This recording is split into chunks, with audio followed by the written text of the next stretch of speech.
Alors bonjour, donc on va voir dans cette présentation donc, le corrigé de l'exercice 4.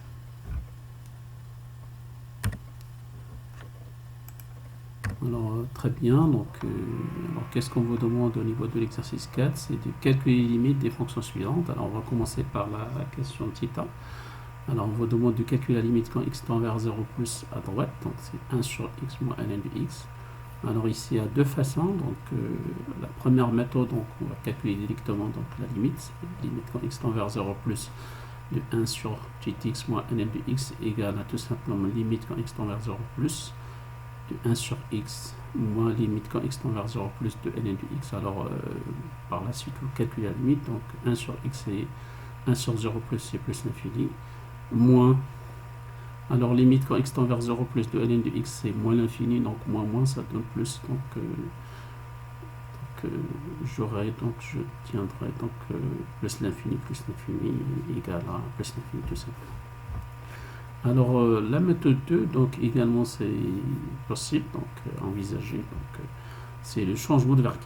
Donc je pose la grand x égale à 1 sur petit x. Alors quand le petit x tend vers 0 plus, donc le grand x tend vers 0, plus l'infini.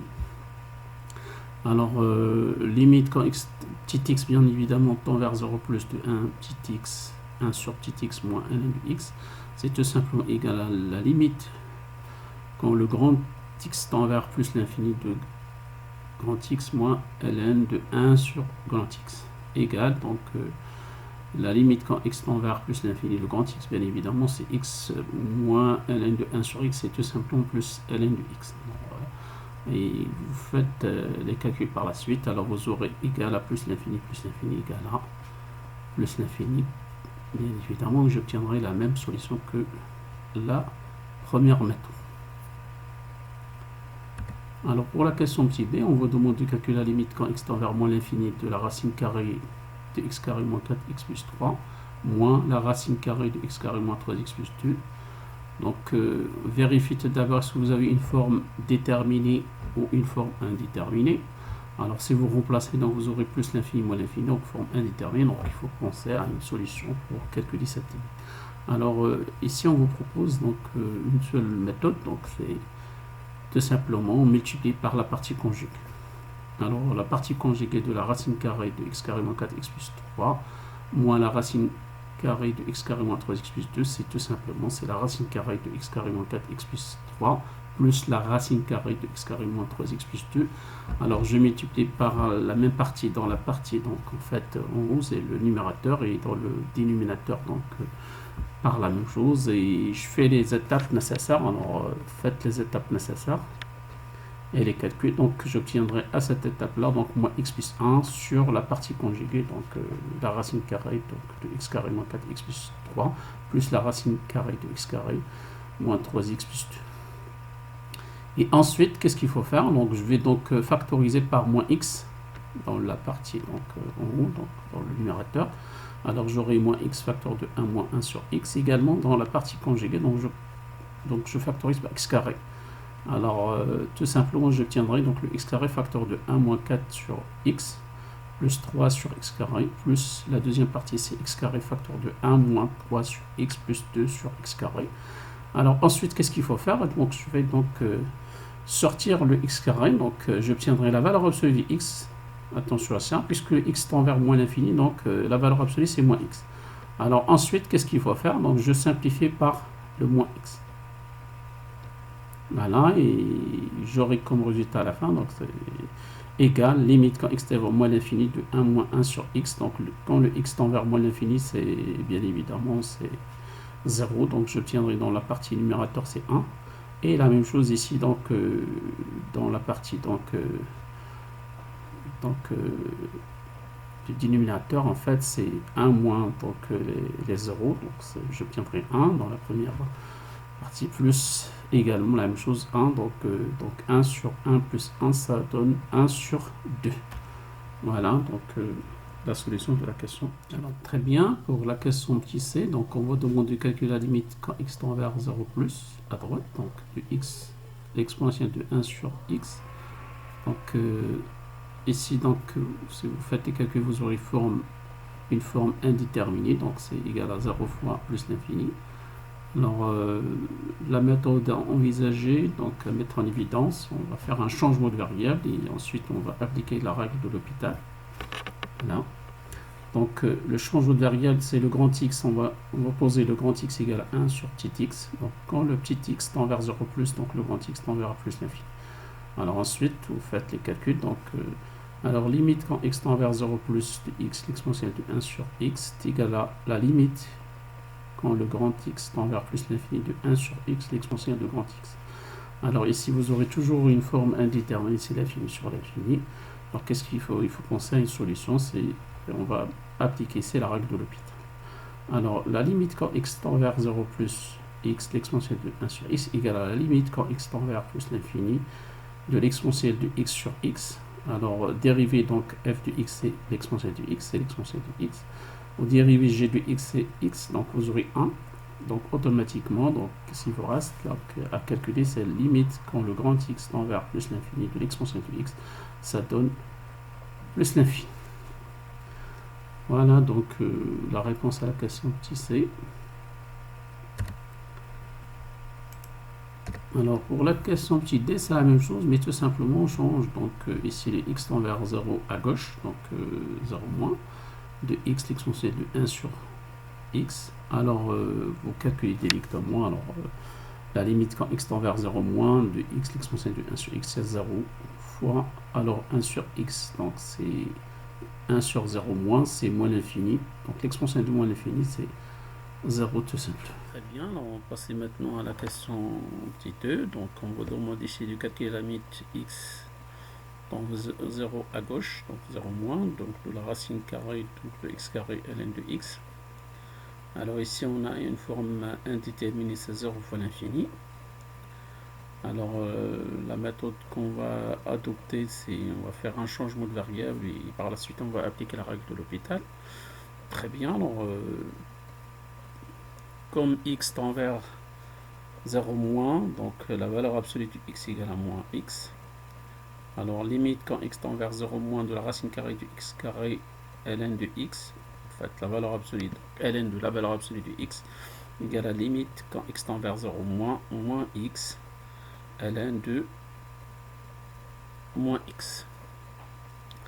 Alors le changement de variable qu'on va utiliser, c'est on pose le grand x égale à moins x, donc si x tend vers 0 moins, alors le grand x tend vers 0 plus, voilà. Donc la limite quand x tend vers 0 moins de la racine carrée de x carré de ln de la valeur absolue de x égale limite quand x tend vers 0 moins de moins x ln de moins x égale limite quand le grand x tend vers 0 plus de grand x ln de grand x. Bien évidemment, donc pour démontrer ça, c'est égal à ça. Alors comment? Donc en effet, on pose y égale à 1 sur grand x. Alors si le grand x tend vers 0 plus, alors y tend vers plus l'infini. Alors par la suite, donc limite quand le grand x tend vers 0 plus de x ln de x égale à limite quand y tend vers plus l'infini de 1 sur y ln de 1 sur y. Et ensuite, c'est égal à quoi? Donc limite quand le grand y tend vers plus l'infini de moins tout simplement de ln de y sur y. Et si vous calculez, donc vous aurez une forme indéterminée l'infini sur l'infini. Donc il faut penser, donc il faut chercher donc une manière pour calculer cette limite. Alors la manière évidente, c'est la règle de l'hôpital. Donc limite quand y tend vers plus l'infini de moins ln de y sur y, donc f de x sur g de x, ou la f de y sur g de y, donc égale à limite quand y tend vers plus l'infini de moins f' de y sur g' de y. Ça donne tout simplement moins 1 sur y. Alors ensuite vous calculez, donc c'est égal à quoi? C'est moins 1 sur plus l'infini, donc ça donne 0. Donc la limite quand x tend vers 0 moins de la racine carrée de x carré ln de la valeur absolue de x égale à 0. Très bien. Alors pour la question petit f, alors on vous demande de calculer la limite quand x tend vers moins 3 à gauche, donc de la racine carrée de x carré moins 9 ln de la valeur absolue de x plus 3. Alors c'est le même principe que la question donc petit e, donc on va faire un changement de variable et on va appliquer la règle de l'hôpital. Alors les changements, donc on va bien évidemment effectuer plusieurs changements de variables. Donc on pose donc, grand X égale à X plus 3. Donc le X, petit x tend vers moins 3 à gauche, donc le grand X tend vers 0 moins. Donc la valeur absolue ici donc de X plus 3 égale à moins, entre parenthèses, X plus 3. Donc implique la valeur absolue de grand X égale à moins X. Et bien évidemment, vous faites les calculs de la racine carrée de x carré moins 9. Donc ça donne tout simplement la racine carrée de x moins 3 facteur de x plus 3. Également, je peux écrire autrement, c'est la racine carrée de moins, entre parenthèses, x moins 3 fois la racine carrée de moins x plus 3. Alors finalement, on va obtenir donc cette forme-là. Donc c'est égal à la racine carrée de moins, entre parenthèses, x moins 6 fois la racine carrée de moins x. Alors ensuite, on va faire le deuxième changement de variable, c'est y égale à moins x. Quand le grand x tend vers 0 moins, donc le y tend vers 0 plus. Par conséquent, donc la limite quand x tend vers moins 3 à gauche de la racine carrée, donc de x carré moins 9 de ln de la valeur absolue x plus 3, je peux l'écrire également de cette façon. Également, je peux l'écrire donc de cette forme-là. Et ensuite, ce qui m'intéresse, c'est cette étape-là. Donc, alors, égal à limite quand y tend vers 0 plus de la racine carrée de y plus 6 fois la racine carrée de y fois ln de y. Alors, je peux écrire également, donc, calculer la limite de cette façon. C'est limite quand y tend vers 0 plus de f fois g. Donc, c'est limite quand y tend vers 0 plus de f fois limite quand y tend vers 0 plus de g.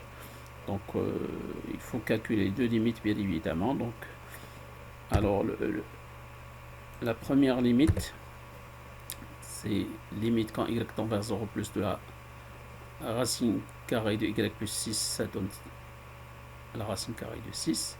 Alors il nous reste à calculer donc limite quand y tend vers 0 plus de la racine carrée de y ln de y. Alors, comment on va faire? Donc, tout simplement, on va faire également donc, un changement de variable. Donc, on pose z égale à 1 sur la racine carrée de y quand y tend vers 0 plus. Donc, automatiquement, le grand z tend vers 0 plus. Plus l'infini. Voilà. Alors, ensuite, limite quand y tend vers 0 plus de la racine carrée de y ln de y égale tout simplement, donc, je peux l'écrire autrement, c'est la racine carrée de y ln de, alors y c'est tout simplement, je peux l'écrire autrement, c'est la racine carrée de y au carré, et j'enlève le 2, donc parce que c'est ln de la racine carrée de y de 2, donc je peux l'écrire autrement, c'est égal à limite quand y tend vers 0 plus de la racine carrée de y ln de la racine carrée de y. Et ensuite, je remplace la racine carrée donc de y par 1 sur z, voilà, donc on obtient, donc on limite quand z tend vers plus l'infini de 2, 1 sur z, ln de 1 sur z, égale à limite quand z tend vers plus l'infini de moins 2, ln de z sur z. Donc on a une forme indéterminée ici, donc vous pensez donc à la méthode, c'est-à-dire la règle de l'hôpital, donc ça donne quoi? Donc tout simplement, égale limite quand z tend vers plus l'infini de moins 2 fois 1 sur z, donc c'est f' sur g', en fait c'est 1 sur z, donc ça donne, on a déjà démontré ça, on a déjà trouvé donc le même résultat en fait pour la question précédente, en fait c'est égal à moins 2 fois 0, donc ça donne 0. Donc la limite quand y tend vers 0 plus de la racine carrée de y plus 6 fois la limite quand y tend vers 0 plus de la racine carrée de y ln de y égale à la racine carrée de 6 fois 0, donc ça donne 0.